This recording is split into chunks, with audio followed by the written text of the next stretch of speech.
Eu na igreja regendo os adolescentes, passei mal no culto. E aí eu fui para casa, tomei remédio, passando mal e tomava remédio. De repente eu desmaiei na minha casa. Me levaram para o hospital correndo, desmaiado. Eu me lembro quando eu acordei, eu vi o meu pai sentado na minha frente. Eu falei: pai, eu estou no hospital?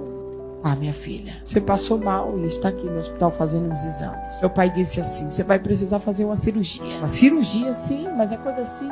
Não vai acontecer nada não. Ele vai fazer uma cirurgia e você vai voltar para casa. Tá tudo bem. Quando meu pai calou a boca, chega o cirurgião, entrou no quarto, olhou para mim, disse: tudo bem, Suzana? Que bom que você acordou. Aí eu falei: tudo bem, doutor. Olha, Suzana, nós te passamos todo o medicamento, fizemos de tudo que nós podíamos por você. A única solução que tinha agora era fazer uma cirurgia, mas nós não vamos mais fazer a cirurgia. Na hora eu me alegrei, porque eu pensei: nossa, eu não vou fazer mais a cirurgia. Aí quando ele viu que eu me alegrei, aquele médico baixou a vista, preocupado, olhou para mim e disse assim: Suzana, infelizmente não vamos poder mais fazer a sua cirurgia. Tudo que tínhamos que fazer por você, Suzana, nós já fizemos.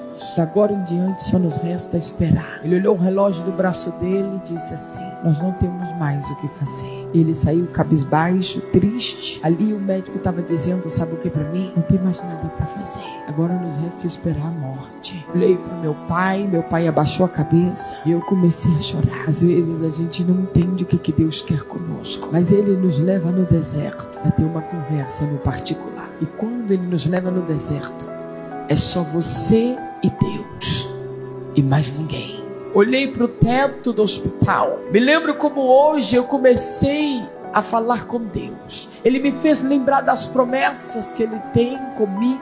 E eu olhando para o teto, eu entendi que dali onde eu estava ninguém podia me tirar. Meu pai não me tirava dali. A minha mãe não podia me tirar dali. Os médicos não tinham mais nada para fazer. Sabe o que me restava?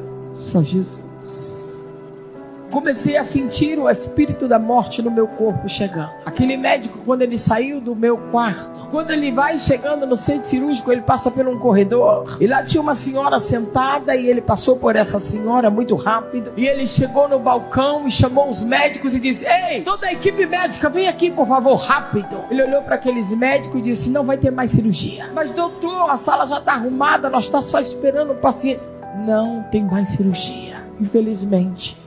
Não tem mais o que fazer. Aquela moça está com infecção generalizada e falência múltipla de órgãos. O apêndice dela supurou e já tomou conta de todos os órgãos. Não tem mais o que fazer. Se eu abrir ela no centro cirúrgico, ela vai a óbito. Se eu não abrir, ela vai a óbito do mesmo jeito. Então só falta a morte cefálica. Não tem mais o que fazer. Os remédios já não reagem mais ao corpo dela. Aquele médico apavorado dispensou a equipe que ia trabalhar na cirurgia. E aí ele volta de novo no mesmo corredor. Quando ele passa por aquela senhora chama por ele: doutor! Ele olhou para ela e disse: pois não, minha senhora, por acaso o senhor está falando da Suzana Paula? Ele olhou para ela atento e disse: mas quem é a senhora? É da Suzana Paula que o senhor está falando? Sim, mas quem é a senhora? Aquela mulher disse assim: sua mãe dela. A senhora escutou o que eu estava dizendo? Escutei, doutor. Me perdoa, minha senhora. A senhora não podia escutar dessa maneira. Felizmente, não tem mais o que fazer pela sua filha. Ela deu uma infecção generalizada. Não tem condições de sobreviver. E a minha mãe, sem derramar uma lágrima, olhando nos olhos do médico, apontou o dedo para ele e disse: doutor, o Deus que deu vida à minha filha é o Deus que vai tirar a vida dela no tempo e na hora dele. E não é tempo da minha filha morrer. Ele surpreendeu, olhou para ela: minha senhora, eu não estou brincando. Não tem condições, a sua filha está à beira da morte, ela tem poucos minutos de vida. Eu não posso fazer nada por ela. E ali ele começou a contestar com a minha mãe. E a minha mãe olhou para ele com um olhar de profeta e disse: ô doutor, pegue a minha filha agora, vá para o centro cirúrgico, leva ela, porque o próprio Deus, que é médico por excelência, já está lá para fazer a cirurgia dela. O médico olhou para ela e disse: isso é loucura, minha senhora. Se não fosse a fé da minha mãe, eu não estava aqui hoje te contando esse milagre. E naquele momento, o médico olhou para minha mãe, tentou contestar mais uma vez, e ela disse: doutor, me dê um termo que eu vou assinar. Se ela for a óbito ao centro cirúrgico, a responsabilidade é minha, mas ela não vai morrer. O senhor vai ver um milagre. Aquele médico olhou para minha mãe, me coloca na maca, me leva correndo para o centro cirúrgico. De repente eu não vi mais nada, tudo ficou escuro. O meu espírito sai do corpo e eu consegui me ver deitada na maca.